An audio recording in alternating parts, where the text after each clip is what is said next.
हामीले सँगसँगै शिक्षालाई दक्षतासँग, सिपसँग, श्रमसँग जोडेर लैजानुपर्छ भन्ने हाम्रो नीति छ। त्यस आधारमा हामीले शिक्षालाई सुदृढ गर्ने र शिक्षा मार्फत योग्य नागरिकहरू तयार गर्ने हाम्रो प्रतिबद्धता, हाम्रो संकल्प छ। र अहिले भूकम्पले थुप्रै घरहरूलाई क्षति बनाएको छ, नागरिकहरूको बस्ने बसोबासमा समस्या भएको छ। डीडीए गर्दा सरकारले त्रुटि गरेको छ। डीडीए भनेको मूल्याङ्कन गर्ने, भूकम्पबाट प्रभावित घरहरूलाई मूल्याङ्कन गर्ने सन्दर्भमा समस्या सिर्जना भएको छ। त्यसलाई पुनर्मूल्याङ्कनको वातावरण बनाएर भूकम्पबाट प्रभावित जनताका आवासहरू निर्माण गर्ने हाम्रो प्रतिबद्धता, हामीले यो प्रतिबद्धता गरेका छौँ। सँगसँगै यहाँ आउँदाखेरि टावरको समस्या अहिले पनि छ।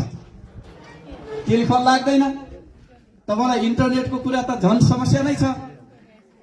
आजभोलि भिडियो कल भएन भने के हुन्छ?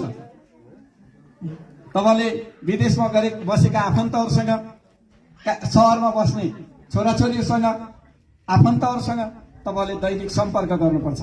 यहाँ आउँदा टावरले काम गरिरहेको छैन, अरू इन्टरनेटको सुविधा छैन।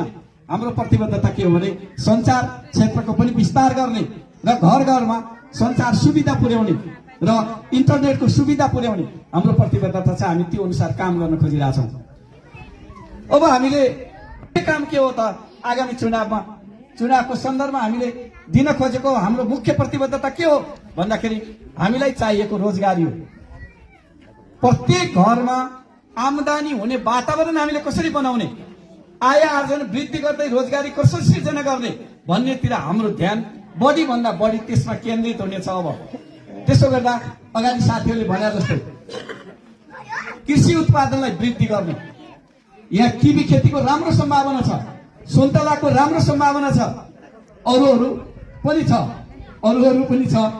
उत्पादनलाई वृद्धि गर्ने र त्यहाँबाट आय आर्जनमा जोड्ने, आमदानीसँग जनतालाई जोड्ने र रोजगारी सिर्जना, कृषि मार्फत रोजगारी सिर्जनाको वातावरण बनाउने।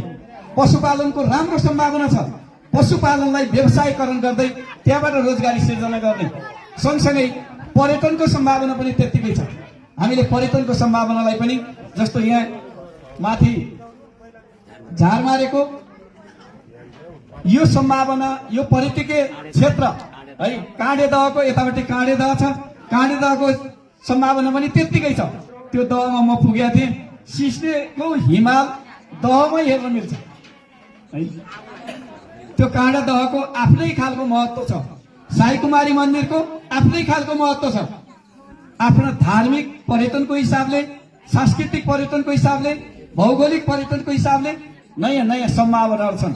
प्राकृतिक पर्यटनलाई पनि विकास गर्ने, विस्तार गर्ने हामीले नयाँ ढङ्गले सोच्छौँ र पर्यटन पूर्वाधारको विकास गर्दै पर्यटन मार्फत पनि रोजगारी सिर्जना गर्ने कुरालाई हामीले सोचेका छौँ।